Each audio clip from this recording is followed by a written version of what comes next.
গ্রামবাসীরা আক্রমণ করছেন এবং শিক্ষার্থীরা কিছুটা পিছু হটছেন, এরপরে কিন্তু আবারও তারা পাল্টা আক্রমণ করছেন। এভাবেই চলছে, প্রায় 1 ঘন্টা হতে চললো।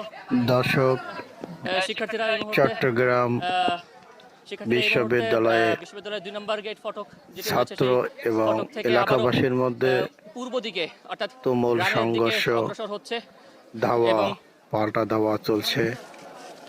আপনাদেরকে দেখার এই মুহূর্তে সংঘর্ষ কিন্তু দেখাচ্ছি। চলমান।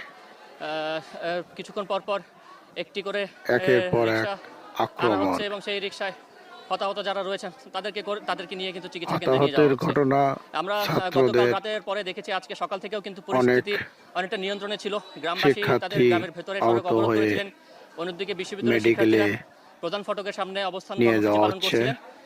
কিন্তু দুপুর 12:15 পর থেকেই মূলত পরিস্থিতি পাল্টে যেতে শুরু করে এবং 12:15 পর থেকেই কিন্তু